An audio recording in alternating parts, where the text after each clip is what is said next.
क्या आपने पहले कभी समुद्र किनारे चमकती हुई इस चीज को देखा है? अगर नहीं देखा है तो मैं आपको बता दूं कि इसे बायोल्यूमिनेसेंस कहा जाता है और इसे देखने में भी काफी सेटिस्फाइंग और आकर्षक लगता है। ये कुदरत का एक बहुत ही शानदार फिनोमिनन है और इसे देखने पर ऐसा लगता है कि मानो साइंस फिक्शन मूवी का कोई सीन चल रहा हो।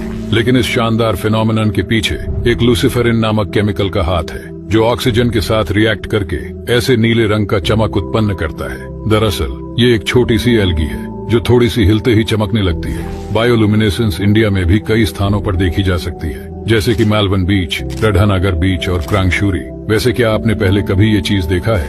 कमेंट्स में जरूर बताइएगा। और आपको इन सब चीजों में दिलचस्पी है तो हमारे साथ जुड़े रहिए। क्या आपने कभी सोचा है टाइटैनिक के मलबे को समंदर से निकालना नामुमकिन क्यों है? जैसा कि आप देख सकते हैं कि टाइटैनिक का रैक नॉर्थ अटलांटिक ओशन की सतह से 12,450 फीट नीचे मौजूद है। इस गहराई में समंदर का प्रेशर इतना ज्यादा होता है कि उसको इमेजिन करना भी मुश्किल है। अब क्योंकि टाइटैनिक इस कंडीशन में पिछले 110 सालों से पड़ा हुआ है, जिसके वजह से इसका शेप तो विजिबल है, मगर असल में इसका स्टील अंदर से पूरी तरीके से गल सड़ चुका है। 1912 में जब टाइटैनिक डूबी थी तो ये 2 पीसेस में डिवाइड हो गई थी। इसके अलावा इसका मलबा 3.2 स्क्वायर किलोमीटर के एरिया में फैला हुआ है और यही वजह है इसके रैक को लिफ्ट करना तो दूर की बात, अगर इसको हिलाने की भी कोशिश की गई तो ये पूरी तरीके से कोलैप्स हो जाएगी। और आपको ऐसे ही फैक्ट्स में दिलचस्पी है तो हमारे साथ जुड़े रहिए। क्या होगा अगर पूरी दुनिया से ह्यूमंस गायब हो जाए तो? अगर ऐसा सच में कभी हुआ तो कुछ ही घंटों के अंदर दुनिया भर में जितने भी लाइट्स होंगी वो धीरे धीरे बंद हो जाएगी, क्योंकि जितने भी पावर प्लांट्स होंगे उनका फ्यूल पूरा खत्म हो जाएगा। इसके अलावा जितने भी पालतू जानवर होंगे उन्हें खाना और सही से केयर नहीं मिलने की वजह से कुछ ही दिनों में मर जाएंगे। दूसरी ओर पूरी पृथ्वी पर जितने भी पावर प्लांट्स मौजूद है वो खुद से ही सेफ्टी मोड में चले जाएंगे। लेकिन ज्यादा दिन तक अगर उन्हें मेंटेन नहीं किया गया तो 1 महीने के अंदर न्यूक्लियर पावर प्लांट्स में जो कूलिंग वाटर है वो इवेपोरेट हो जाएगा और दुनिया भर में कैटास्ट्रोफिक एक्सप्लोजन होने लगेंगे। 1 साल बाद जितने भी सैटेलाइट्स हैं वह एक एक करके धरती पर शूटिंग स्टार की तरह गिरने लगेंगे और करीब 1 लाख साल बाद पृथ्वी पर इंसानों द्वारा बनाई गई जितने भी चीजें होंगी वो अपने आप मिट जाएंगी और सिर्फ स्टोन से बने हुए कुछ ही स्ट्रक्चर बचेंगे, जैसे पिरामिड और ग्रेट वॉल ऑफ चाइना। और ह्यूमन सिविलाइजेशन की बची हुई आखिरी निशानी सिर्फ वॉयेजर 1 में रखा हुआ गोल्डन डिस्क होगा। क्या आपको पता है अमेज़न जंगल इतना बड़ा है कि उसके अंदर यूनाइटेड किंगडम जैसी 23 देश समा सकते हैं। इसका एरिया 55 लाख स्क्वायर किलोमीटर में फैला है और ये तो इसका एरिया है। अगर इसके बॉर्डर की बात करी जाए तो इसकी लंबाई इतनी है जितनी हम दिल्ली से मुंबई 7 बार चक्कर लगा सकते हैं। और यही वो खतरनाक जंगल है जहां दुनिया का सबसे खतरनाक जीव ग्रीन एनाकोंडा पाया जाता है और जो हम अभी सांस ले रहे हैं उसका 20% अमेज़न रेन फॉरेस्ट से ही आता है। 390 बिलियन पेड़ से भरा ये जंगल हमसे सिर्फ एक ही चीज लेता है जो कि है कार्बन डाइऑक्साइड, और हमें एक महत्वपूर्ण चीज प्रदान करता है जो कि है ऑक्सीजन। इसे रेन फॉरेस्ट इसलिए कहा जाता है कि यहाँ शायद ही कोई ऐसा हफ्ता जाता हो जिस दिन बारिश ना होती हो, और ये इतना घना है कि जब यहाँ बारिश पड़ती है तो बारिश की बूंद को जमीन तक पहुँचने में 10 मिनट का समय लगता है। इस जंगल में 16,000 पेड़ पौधों की प्रजातियां पाई जाती हैं और 380 अजीबोगरीब जानवर की प्रजातियां यहीं पर ही पाई जाती है। इंटरनेट वास्तव में कैसे काम करता है? आप गूगल पर कुछ भी सर्च समुद्र में बिछी इन केबल्स की मदद से ही कर पाते हैं, पर कैसे? चलिए जानते हैं। इलॉन मस्क अपने स्टारलिंक सैटेलाइट से दुनिया के कोने कोने में इंटरनेट भेजने के सपने देख रहे हैं, पर रियलिटी में दुनिया का 98% इंटरनेट आज भी समुद्र में बिछी केबल्स कंट्रोल करती है। इन मोटी मोटी फाइबर ऑप्टिक केबल्स के अंदर इंसान के बालों से भी ज्यादा पतले ग्लास के फाइबर का नेटवर्क होता है जो लाइट सिग्नल्स को हजारों किलोमीटर्स के डिस्टेंस तक गाइड करते हैं। पैसिफिक ओशन, अटलांटिक ओशन और साउथ चाइना सी के एरिया में ये फाइबर ऑप्टिक आपको सबसे ज्यादा नजर आएंगे और इन सभी ओशंस में इनका नंबर 550 से भी ज्यादा है। इन फाइबर ऑप्टिक्स के थ्रू जो डेटा भेजा जाता है वो बाइनरी कोड्स में होता है, जिसे रिसीविंग स्टेशन पर इलेक्ट्रॉनिक सिग्नल में बदल दिया जाता है। और आपको ऐसे ही नॉलेजेबल फैक्ट्स में दिलचस्पी है तो हमारे साथ जुड़े रहिए।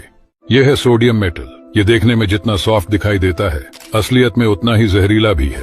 इसे अगर आप गलती से भी पानी के संपर्क में ले आते हैं तो ये एक धमाके के साथ फट जाएगा, लेकिन अगर आप इसमें क्लोरीन मिलाते हैं जो अपने आप में एक विषैली गैस है तो आपको मिलेगा नमक, जिसे हम खाना बनाने के लिए प्रयोग करते हैं। इसके अलावा अगर आप ऑक्सीजन, जो कि आग लगाने का काम करता है, उसके साथ हाइड्रोजन गैस का मिश्रण कराते हैं जो कि एक एक्सप्लोसिव गैस है, तो आपको मिलता है पानी। इन सभी एलिमेंट से पता चलता है कि प्रकृति में सोडियम, क्लोरीन, हाइड्रोजन और ऑक्सीजन का कितना महत्व है। और आपको इन सब चीजों के बारे में जानने में दिलचस्पी है तो हमारे साथ जुड़े रहिए।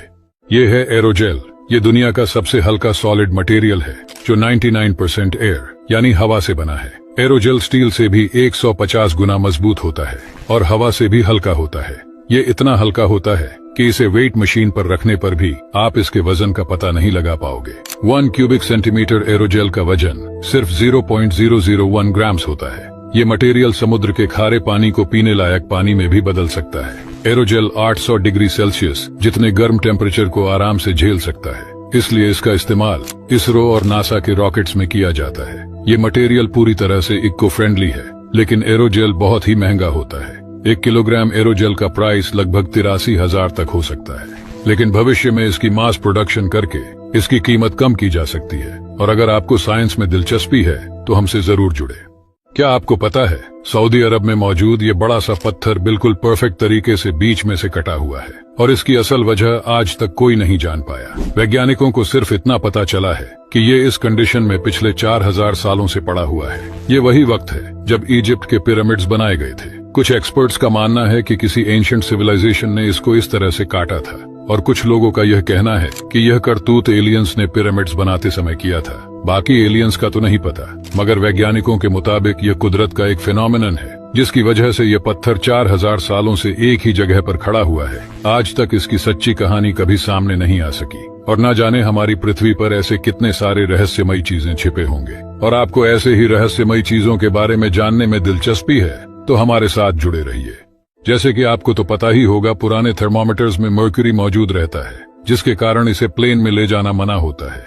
लेकिन मर्क्यूरी में ऐसा क्या है कि इसे प्लेन में ले जाना मना है? जैसे कि आपको पता होना चाहिए कि मर्क्यूरी ही सिर्फ एक ऐसा मेटल है जो रूम टेम्परेचर पर लिक्विड फॉर्म में रहता है। इसके अलावा मर्क्यूरी कई सारे मेटल को अपने अंदर डिसोल्व कर सकता है। मर्क्यूरी एलॉय का फॉर्मेशन करता है जिसे अमेल्गमेशन कहा जाता है। मान लीजिए यदि आप मर्क्यूरी को प्लेन में लेकर जाते हैं और किसी कारण की वजह से वह नीचे गिर जाता है, और क्योंकि प्लेन का 90% हिस्सा एल्यूमिनियम से बना है, जिसके कारण मर्क्यूरी और एल्यूमिनियम आपस में रिएक्ट करेंगे, जिससे प्लेन खोखली हो सकती है और इसके परिणाम स्वरूप बड़ी दुर्घटना भी हो सकती है। इसलिए मर्क्यूरी और मर्क्यूरी वाले थर्मामीटर को प्लेन में ले जाना मना होता है। और आपको ऐसे ही साइंटिफिक चीजों के बारे में जानने में दिलचस्पी है तो हमारे साथ जुड़े रहिए।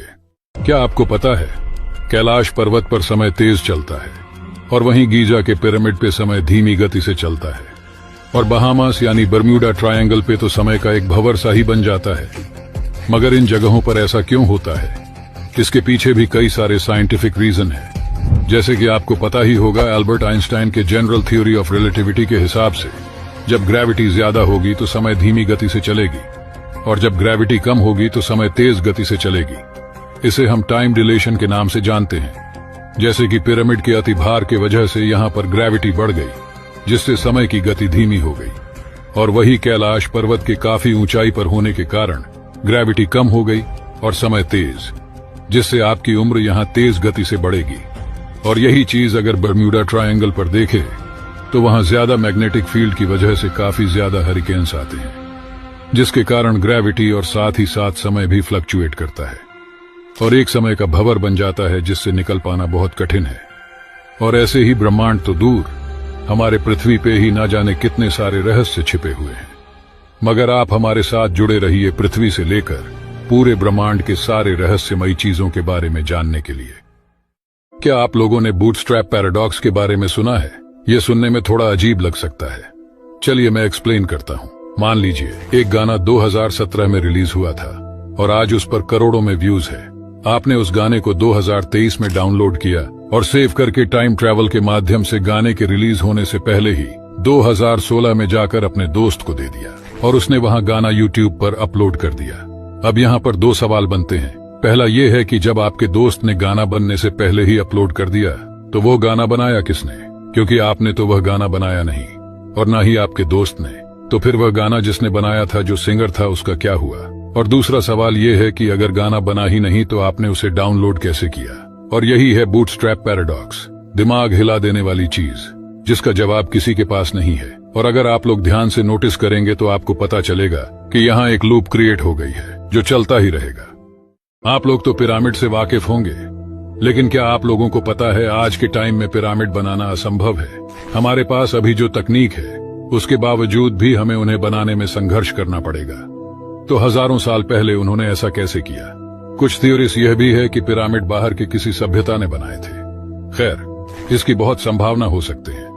और अगर हम सारी थ्योरीज को साइड में रख के सोचे तो आज से लगभग 10,000 साल पहले 2550 टू 2490 बीसी के आसपास पिरामिड बने थे। उस वक्त जो लोग हमसे पहले यहाँ थे वे आज की तुलना में कहीं अधिक उन्नत थे। सोचिए, उस वक्त में भी इन पिरामिडों के लिए उन्होंने जिन सामग्रियों का उपयोग किया वे सैकड़ों मील दूर पहाड़ों से आती हैं। ग्रेट पिरामिड लगभग पूरे सही तरीके से संरेखित है। उत्तर, दक्षिण, पूर्व और पश्चिम।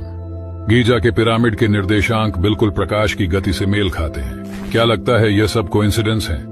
नीचे कमेंट्स में बताइए। और आप लोगों को इन सब चीजों में दिलचस्पी है तो एस्ट्रो